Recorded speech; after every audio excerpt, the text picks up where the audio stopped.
सुधांशु जी, लेकिन बुलेटिन की शुरुआत आपके साथ करती हूँ। अभी हमने आपके तेलंगाना के बीजेपी अध्यक्ष की बात सुनाई। वो कह रहे हैं कि ओवैसी को चुनौती दे रहे हैं कि हर मस्जिद के नीचे खुदाई करेंगे और वहां पर तय होगा कि मंदिर है या मस्जिद है।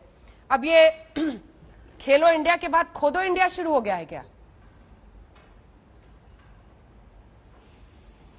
देखिए, पहली बात तो मैंने वो बयान नहीं सुना है, मगर आप जो कह रही तो उसके आधार पर मैं कहता हूं तेलंगाना की परिस्थिति अलग हो सकती है। तेलंगाना में अकबरुद्दीन ओवैसी ने क्या क्या नहीं बोला था। सुधांशु जी सुना हिंदू, हाँ मैं उसी बोल रहा हूं, मैं जवाब दे रहा हूं। अगर सुनना है तो मैं बाइट चला सकती हूँ। नहीं, मैं आपको बिना सुने जवाब दे रहा हूं। उन्होंने, अंजना जी, मैं बिना सुने जवाब दे रहा हूं। कह तो रहा हूं तेलंगाना में जो कुछ अकबरुद्दीन ओवैसी ने बोला था, ये जो अनुराग जी को बड़ा मुस्कान आ रही है, क्यों नहीं आएगी। हिंदू देवी देवताओं के लिए घटिया से घटिया, निकृष्ट से निकृष्ट शब्द बोले थे।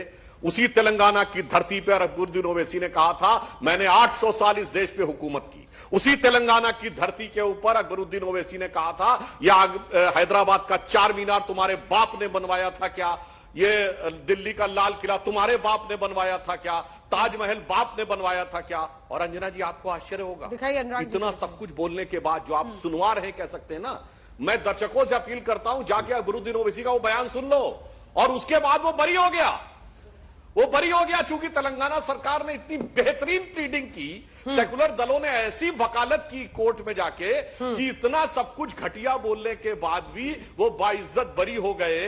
तो जहां पर उन्होंने बोला, उन्होंने मुगलों को अपना कहा, अपना बाप कहा, हिंदू देवी देवताओं के लिए इसी ढंग की बात कही। तेलंगाना के संदर्भ में हमारे तेलंगाना के किसी नेता ने बोला होगा तो तेलंगाना के स्पेसिफिक रेफरेंस में अकबरुद्दीन ओवैसी की पार्टी के कॉन्टेक्स्ट में वह बात हो सकती है, उनको जवाब दिया। ठीक है, एक बार कलीमुल साहब से इसका जवाब ले लेते हैं क्योंकि ओवैसी जी पर चर्चा है। कलीमुल साहब से एक छोटा सा जवाब ले लेते हैं, फिर आ रही हो सर आपके पास। कलीमुल साहब जवाब दीजिए उनकी बात का। नहीं, मैं इनसे पूछना चाहता हूं कि दिल्ली में तो अमित शाह जी की पुलिस है, तो क्यों धर्म संसद पे अमित शाह जी की पुलिस खामोश रही, फिर सुप्रीम कोर्ट ने उस पर लताड़ लगाई, तब जाके अमित शाह जी की पुलिस ने उस पर एफआईआर दर्ज करी। वहां पे आखिरकार इनकी पुलिस क्या कर रही थी? तेलंगाना की पुलिस, और उस पर तो ये बता रहे हैं कि जोरदार बहस की। यहाँ पे तो खुद कोर्ट को कहना पड़ा कि आखिर आप कानून का पालन करिए। और एक धर्म संसद नहीं हुई, 2-2, 3-3 हुई। कलीमुल साहब, अब मेरे सवाल का एक जवाब दीजिए। ठीक है, धर्म संसद पे एक अलग दिन बहस कर लेंगे मिस्टर कलीमुल, अलग दिन बहस कर लेंगे। आज के टॉपिक पे जरा रहते हैं। हरिशंकर जैन जी, इसके बाद मैं फौरन आपके पास भी आऊंगी सर। कलीमुल साहब, इस सवाल का जवाब दीजिए। हिंदू पक्ष पर यह आरोप लगा रहा है मुस्लिम पक्ष कि वो शिवलिंग की अफवाह फैलाकर हिंसा भड़काने की कोशिश कर रहे हैं।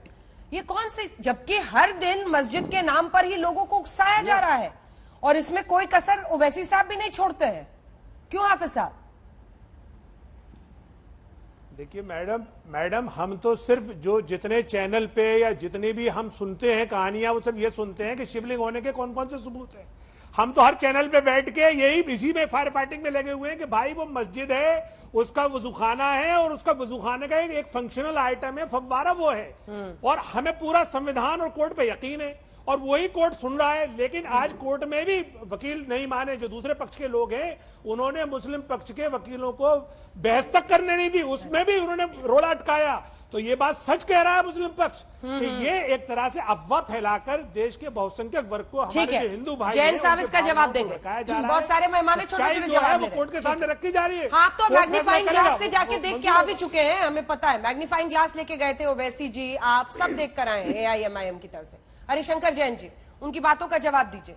वो कह रहे हैं कि शिवलिंग की अफवाह फैलाई गई है, जो मैंने नहीं देखा, तो मैडम आपने नहीं देखा है। बिल्कुल, इसीलिए हम दावा कहते हैं, आप लोग सीधे कहते हैं कि फव्वारा है। जैन जी, हरिशंकर जैन जी, देखिए जो कलीमुल साहब जो कह रहे हैं, और हरिशंकर जैन जी, इसमें एक सवाल मैं जोड़ रही हूँ अपनी तरफ से कि हिंदू पक्ष ने यह भी दावा किया है, आपने और विष्णु जी ने, कि शिवलिंग को खंडित करने की उसके साथ बेअदबी की गई है। वो क्या है वो भी बताएं हमारे दर्शकों को, दोनों बात बताएं। हरिशंकर जी, मैं पूरी बात बता रहा हूं। सबसे पहले ये बड़े दुख की बात है कि कलीमुल साहब ऐसे नेता सफेद झूठ बोल रहे हैं। आज 2 घंटे कह रहे हैं मुस्लिम को सुनवाई का मौका नहीं मिला। अरे आज 2 घंटे केवल और केवल मुस्लिम पक्ष के वकील बोले हैं, हम लोग चुपचाप खड़े रहे और उनकी बात नोट करते रहे। तो ये जो झूठ बोलने का जो सैलाब आया है और ये विक्टिम कार्ड खेला जा रहा है, ये बहुत गलत चीज है, ये दुखदायी बात है। और अपने वकील से पूछ सकते हैं कि आज केवल उनकी बात हुई और उन्होंने पूरी बात अपनी कही है। नंबर 2, जो शिवलिंग नहीं तो आपने वहां इंटरजेक्ट मिला नहीं है, किया। आपके बेटे ने तो बाकायदा साफ मीडिया पे साफ बयान दिया है कि उन्होंने इंटरजेक्ट किया। आपके बेटे ने बयान दिया है ये, तो आपके बेटे के झूठ बोल रहे हैं जैन साहब, आपके अरे बेटे के भाई, झूठ बोल रहे हैं। उन्होंने मैं- कहा हमने इंटरजेक्ट किया, मैं बता रहा और हूं। हमने उनकी बहस के दौरान उनको बताया। तो हमें भी तो वही कह रहा हूं और मैं- क्या कह रहा हूं, ठीक आपके है बेटे की मिस्टर बात कह रहा कलीमुल, हूं। जवाब सुन मैं लीजिए। आप बता नहीं ना, आप गलत कह रहे हैं, आप गलत कह रहे हैं। अगर उन्होंने ये कहा कि हमने कहा शिवलिंग तोड़ ले गए, तो ये बात बताई गई आप गलत पढ़ रहे हैं। हमने कहा था मंदिर तोड़ा है, तो जो उन्होंने गलत पढ़ा था वो पॉइंट आउट किया गया। इसको इंटरजेक्ट करना नहीं कहते हैं। दूसरी बात मैं आपको ये बतला दूं, अगर कोर्ट में आप अगेंस्ट द रिकॉर्ड बोल रहे हैं तो हर वकील को हक होता है पॉइंट आउट करने का कि आप रिकॉर्ड का कैसे बोल रहे हैं, उतना ही किया गया है। दूसरी बात आपको बताऊं, जो शिवलिंग के साथ मुस्लिम पक्ष ने जिस ढंग का व्यवहार किया है वो बहुत ही अशोभनीय है। जितनी भर्त्सना की जाए उतना कम है। वो शिवलिंग को कहीं न कहीं से खंडित करने की कोशिश की गई।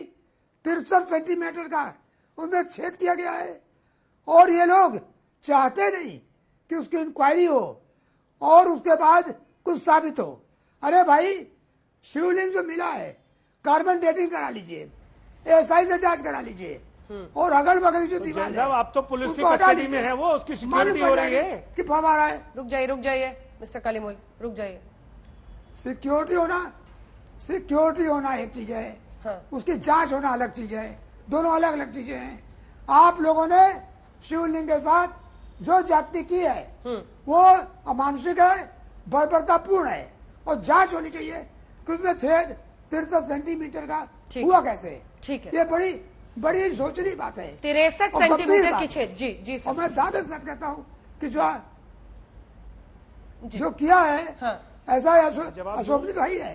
आप वजू कर रहे थे वहां और उसके बाद भी आज भी आपको ये नहीं है कि भाई शिवलिंग मिल गया हम इसको छोड़ दे रहे, या इतनी हिम्मत रखिए कलीमुल साहब, हिम्मत रखिए और कहिए ये जांच कर लीजिए।